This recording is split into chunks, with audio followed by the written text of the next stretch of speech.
Hi everyone, मैं हूं Devlina and मैं वेस्ट बंगाल से हूं। आज मैं इस वीडियो में मेरा आरआरबी पीओ इंटरव्यू का एक्सपीरियंस कैसा था वो मैं आज इस वीडियो में आपके साथ शेयर करूंगी। इसके साथ साथ मैं ये भी बताऊंगी जैसे कि वेस्ट बंगाल का जो कैंडिडेट होता है उसको मन में ज़्यादा सवाल होता है कि क्या हम इंटरव्यू बंगाली में दे सकते हैं कि या फिर इंटरव्यू हम हिंदी में देना पड़ेगा या फिर इंग्लिश में देना पड़ेगा, क्योंकि वेस्ट बंगाल का जो ज़्यादातर कैंडिडेट होता है वो बंगाली में ज़्यादा कंफर्टेबल होता है। तो इसका आंसर आपको इस वीडियो में देखने को बाद मिल जाएगा।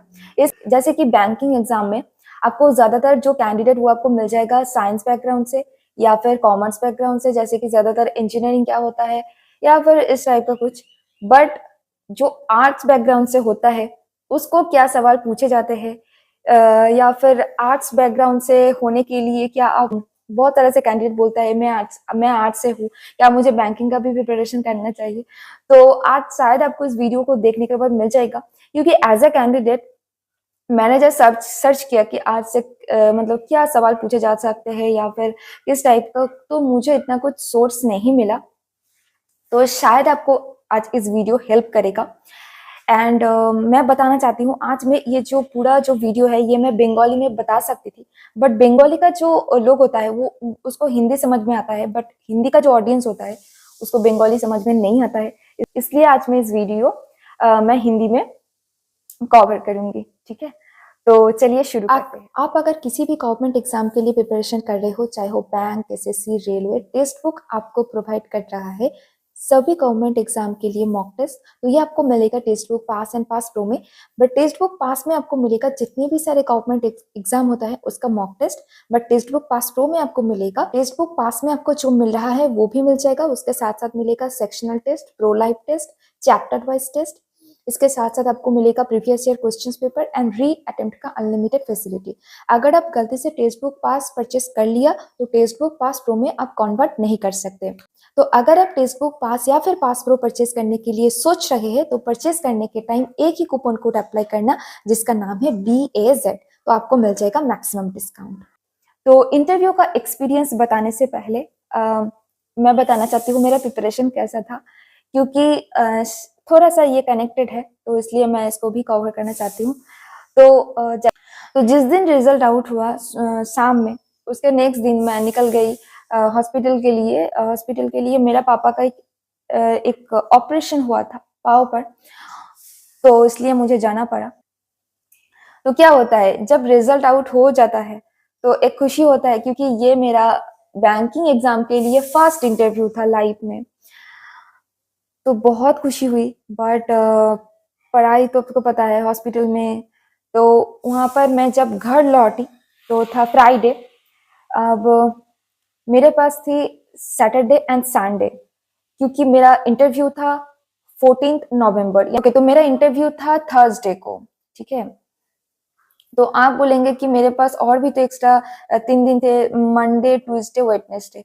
बट यहाँ पर एक प्रॉब्लम हो गई मेरे डॉक्यूमेंट्स को लेकर, मेरा एक डॉक्यूमेंट सही नहीं था।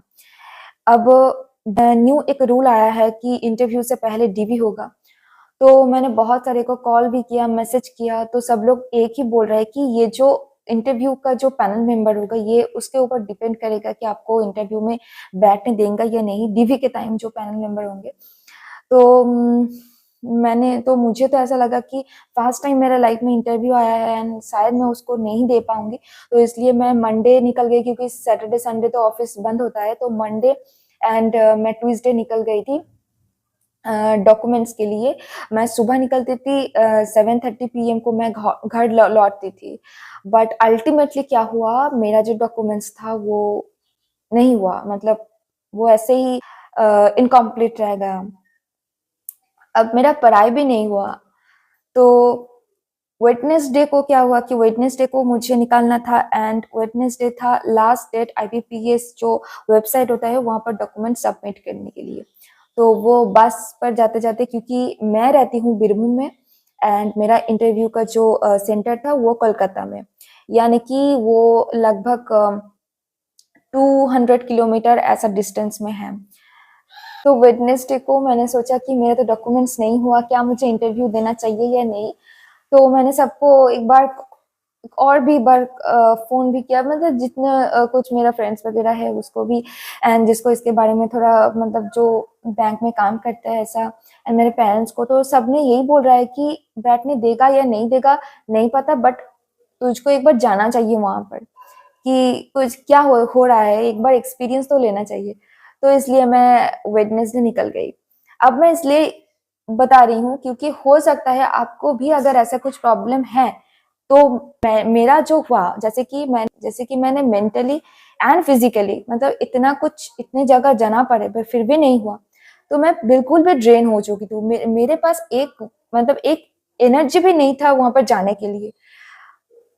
बट ऐसा मुझे उस टाइम लगने लगा कि इतने साल से मैं मेहनत कर रही हूँ, एक बार मुझे बैठने को मौका मिला तो मुझे एक बार तो जाना पड़ेगा। तो इसलिए मैं आज ये एक्सपीरियंस में शेयर कर रही हूँ। मैं आज इस वीडियो में इसलिए इसको कवर करना चाहती हूँ कि लाइफ में आपको क्या होगा वो कभी भी पता नहीं चलेगा। मैं मेरा एक्सपीरियंस से बता रही हूँ, क्योंकि हो सकता है आपका लाइफ में भी ऐसा कुछ इस टाइम में आ जाए, क्योंकि जैसे कि आप देख सकते हैं कि इस टाइम में मुझे इंटरव्यू का मेरा रिजल्ट आया पहली बार, इस टाइम में मेरे पापा का ऑपरेशन हुआ, इस टाइम में मेरे डॉक्यूमेंट्स का या गड़बड़ी हो गई। तो ठीक है, कोई बात नहीं। तो मैं वेडनेसडे को निकल गई, वो बस में जाते जाते मुझे जितना कुछ आया एक बार रिविजन किया बस। अब थर्सडे को मेरा इंटरव्यू था 14 नवंबर को, तो मेरा इंटरव्यू था 1 PM में एंड मेरा पैनल था थर्ड पैनल। तो जब मैंने इंटर किया तब 1 PM था एंड डीवी के टाइम मेरा जो प्रॉब्लम था कि मुझे बैठने देगा या नहीं, पर डीवी जो करा रहे थे तो उसको मैंने बताया कि मेरा प्रॉब्लम क्या था, क्यों ऐसा हुआ। तो उन्होंने कुछ नहीं बोला, उन्होंने बोला ठीक है कोई बात नहीं। तो मेरा जो मतलब जो मेन जो प्रॉब्लम था वो निकल गई। बट प्रॉब्लम ये क्या था, मुझे अगर पहले पता चल गया होता ना कि इतना कुछ नहीं होगा तो मैं थोड़ा कुछ रिविजन अच्छे से कर लेती। हाँ, इंटरव्यू ऐसा है कि आपको मतलब कुछ भी सवाल पूछे जाते हैं, बट आप खुद से एक सेटिस्फाइड तो फील करोगे ना कि मैंने कुछ तो पढ़ा है। तो बट ठीक है, तो वहाँ पर कुछ प्रॉब्लम ऐसा नहीं हुआ। तो अगर आपको भी ऐसा कुछ हुआ है तो कुछ मत सोचो, बस इंटरव्यू देने चले जाओ। आपको एक्सपीरियंस एक बार ज़रूर लेना चाहिए, ठीक है। तो डीवी तो कंप्लीट हो गया। डीवी कंप्लीट होने से मतलब 1-2 घंटे में ही डीवी मेरा कंप्लीट हो गया। बट मेरा इंटरव्यू स्टार्ट हुआ वो है 5:45 PM, ठीक है। तो आप मेरा फाइनल जो इंटरव्यू का एक्सपीरियंस, तो मैं वैसे ही भी बहुत कुछ में मतलब नर्वस फील करती हूँ। मेरा प्रीलिम का एग्जाम हो चाहे मेंस का एग्जाम हो, ये तो मेरा इंटरव्यू था, फर्स्ट इंटरव्यू, तो मैं बहुत डर गई थी पहले। मतलब मैं खुद को ऐसे बोल रही थी एंड मैंने वहाँ पर जब बैठी थी, मेरा पैनल में जो कैंडिडेट था वो भी बहुत मतलब कुछ ऐसा था, को बहुत टेंस थे, कुछ ऐसा था बहुत चिल थे, मतलब कुछ हंस रहे थे बहुत कुछ। बट इंटरव्यू हॉल में जब मैंने पहुंची तो वहाँ पर ओके 4 सर थे एंड एक थे मैम, ठीक है। तो फर्स्ट मैंने बोला गुड इवनिंग सर, बोला गुड इवनिंग। देन वहाँ पर सर ने बोला प्लीज़ इंट्रोड्यूस योरसेल्फ। तो मैंने इंट्रोड्यूस किया खुद को। देन उसके बाद सर ने बोला कि when you have completed your graduations. आप बात करते हैं जो क्वेश्चंस पूछे जाते हैं कि वेस्ट बंगाल से कि আমি বাংলাতে কথা বলতে পারবো, नहीं मुझे हिंदी में बोलना पड़ेगा, या फिर मुझे इंग्लिश में, या फिर I have to talk in English, right. तो जैसे कि फर्स्ट जब मैंने बोलना स्टार्ट किया इंट्रोडक्शन मेरा, तो मेरा आवाज़ ना बहुत लो हो गई थी। तो सर ने बोला कि स्पीक इट थोड़ा लाउड से बात कीजिए। एंड मुझे लगा कि मैंने पहले से ही एक बैड इंप्रेशन क्रिएट कर दिया। तो सर ने जब इंग्लिश से बात स्टार्ट की तो मुझे लगा कि जैसे कि मेरा जो सब्जेक्ट है वो इंग्लिश से है एंड मैं आर्ट्स से हूँ। तो मुझे लगा कि अगर मैं सर को ये बताऊं कि স্যার আমি বাংলাতে কি বলতে পারি, তো আমার মনে হলো যে अगर ये बैड इंप्रेशन और भी क्रिएट करेगा, तो मैंने कुछ नहीं बोला, मैंने इंग्लिश में ही जवाब दिया। तो बट यहाँ पर आप एक काम कर सकते हो, आप आराम से बोल सकते हो कि স্যার স্যার আমি কি বাংলায় কথা বলতে পারি, এটা आराम से তোমরা বলতে পারো, কোনো प्रॉब्लम नहीं। तो तो मुझे एक सर ने ये पूछा फर्स्ट सवाल, when you have completed your graduation. Sir ने ना चश्मा को ऐसा रखा एंड ऐसे बोला, when you have completed your graduation. And मैंने बोला 2018, क्योंकि मेरा ग्रेजुएशन 2018 में है। It's been 6 years. What are you doing now? There's a huge gap. And मैंने मतलब उस टाइम ना मेरे इंटरव्यू मेरा चल रहा था, बट मुझे ऐसा लग रहा है कि कोई मुझे मतलब ऐसा डांट रहे थे मेरा फैमिली मेंबर। तो मैं थोड़ा सा मतलब क्या होता है कि थोड़ा प्रैक्टिस तो करना पड़ता है, बट तो मैंने वहाँ पर थोड़ा फंबल कर गई। मैंने इसका आंसर और भी बहुत अच्छे से दे पाती थी बट मैंने कोशिश किया एंड वहाँ पर इसका जवाब दिया। सर बोला ठीक है। देन जैसे कि मेरा बैकग्राउंड मैंने फिर से बोला मेरा इंग्लिश लिटरेचर का था, तो सर ने बोला कि what you have learned from your literature. Then मैंने बोला कि language of any literature teachers how to connect with people emotionally. मतलब मैं ये बताना चाहती थी सर को कि जैसे कि बैंक को प्रॉफिट हो, जैसे कि जो कस्टमर है उसके साथ में और भी अच्छे से डील कर पाऊंगी, और भी क्लाइंट आएगा तो बैंक को इससे प्रॉफिट मिलेगा। बट मैंने बोला, बट मुझे लगा कि इसको और भी अच्छे से मैं बोल पाती थी। तो उसके बाद बाकी जो भी बाकी जो सर थे वहाँ पर, मतलब सब सारे बहुत ही अच्छे से बात कर रहे थे, ऐसा नहीं था कि रूड था, बहुत ही अच्छे से, मैम भी बहुत अच्छे से बात कर रहे थे। तो उस टाइम सर जब इस टाइप से बोला, मैं थोड़ा सा ना मतलब वैसे तो मैं नर्वस थी उस टाइम, मैं थोड़ा और भी डाउन हो गई थी। तो उसके बाद पूछा कि आपका फेवरेट ऑथर कौन है, ठीक है। तो मैंने ज़्यादा कुछ, आपको तो पता है कि प्रिपरेशन करके नहीं गई, बट मुझे लगा कि मैं बस कुछ भी पूछे तो मैं शेक्सपियर ही बताऊंगी। शेक्सपियर का 2-3 ऐसा प्ले मैंने पढ़ के चली गई, बट उन्होंने मैंने बोला कि शेक्सपियर। उसके बाद सर ने वो नहीं पूछा।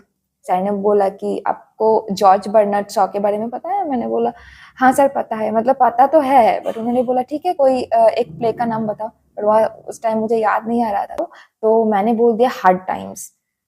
अब हार्ड टाइम्स तो एक सर ने बोला वो तो चार्ल्स डिकेंस का है, तो मुझे याद आया हाँ हाँ वो तो चार्ल्स डिकेंस का है। तो देन उसके बाद मैंने बोला सर अब sorry sir I can not remember this moment, और कुछ मुझे याद नहीं आ रहा था उस टाइम। देन उसके बाद लिटरेचर से बस यही पूछा कि आपने क्या सीखा, एंड एक 2 ऑथर के नाम, एंड एक देन उसके बाद स्टार्ट हुई स्कीम रिलेटेड। मतलब मुझे ज्यादातर क्वेश्चंस तो स्कीम एंड स्कीम। फर्स्ट सवाल था पहले कि मनरेगा का फुल फॉर्म बताओ। देन उसके बाद पूछा मनरेगा क्या है। उसके बाद पूछा कि मुद्रा जो योजना है उसका मुद्रा का फुल फॉर्म बताओ। एमएसएमई का फुल फॉर्म बताओ। मुद्रा स्कीम क्या है, एमएसएमई क्या है, नहीं एमएसएमई का फुल फॉर्म है। उसके बाद पूछा कि गवर्नमेंट ने कौन सा ऐसा स्कीम लॉन्च किया है जो पीएम के लिए हेल्प करेगा रिसेंट। तो रिसेंट तो मुझे याद नहीं आ रहा था, तो मैंने उस टाइम मैंने सर को ये बता दिया कि पीएम किसान समृद्धि स्कीम। तो सर ने बोला वो तो पहले था, बट रिसेंट कुछ बताओ। देन मैंने बोला sir sorry sir I can not remember. बोले ठीक है। देन बोला कि आपको वुमेन के हेल्प के लिए कुछ ऐसा स्कीम लेकर आया है, आपको पता है? देन मैंने बताया कि सुकन्या समृद्धि योजना, एक मैंने गलत बता दिया कि एसजीबी में मतलब वुमेन को भी हेल्प करा जाता है, बट ऐसा नहीं पर्टिकुलर वुमेन के लिए। तो सर ने बोला कि सर ने बोला स्टैंड अप इंडिया जो स्कीम होता है वो क्या है, एसजीबी से स्टैंड अप इंडिया स्कीम से मतलब डिफरेंस क्या है।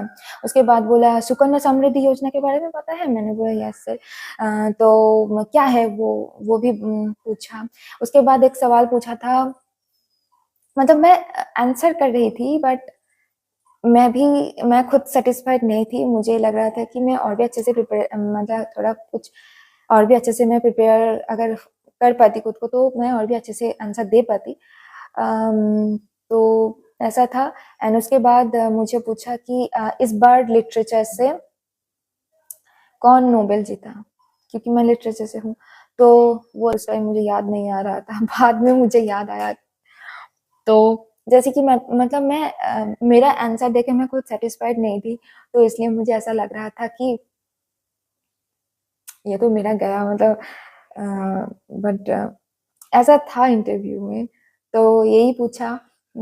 उसके बाद ये बोला कि आप आरआरबी क्यों ज्वाइन करना चाहते हो, आपको ऐसा क्यों लगता है कि आप आरआरबी में आप मतलब काम करने के लिए आप एफिशिएंट हो, आपको क्यों लेना चाहिए हमें आरआरबी में। तो इस टाइप से मुझे 10 to 15 मिनट्स का इंटरव्यू चला। देन उसके बाद बोला thank you, you may go now. Then मैंने बोला थैंक यू सर। तो ये था ओवरऑल मेरा एक्सपीरियंस। ऐसा जैसे कि मैं खुद को इतना अच्छे से प्रिपेयर नहीं कर पाई, तो आंसर ऑन एन एवरेज अ, मैं खुद सेटिस्फाइड नहीं हूँ आंसर देके। तो बट ठीक है, एक्सपीरियंस अच्छा था।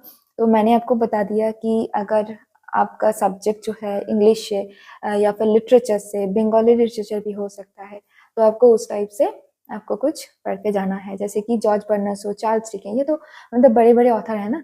तो बट जॉर्ज बर्नस शॉ को मैं जब थोड़ा बहुत कुछ ऐसा लिटरेचर देख रही थी, जॉर्ज बर्नस शॉ के बारे में मैं बिल्कुल भी भूल गई थी। इस टाइप से आपको प्रिपेयर करने जाना है। बट इंटरव्यू ऐसा है कि बट खुद को अच्छे से प्रिपेयर करके जाओ। बट ऐसा नहीं है कि आप जितना कुछ प्रिपेयर करके आओगे वो ही आपको सवाल पूछे जाएंगे।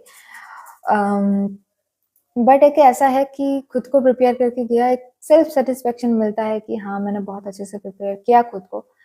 बट ठीक है, अच्छा था मेरा एक्सपीरियंस, जो भी कुछ था जैसे भी था अच्छा था मेरे लिए।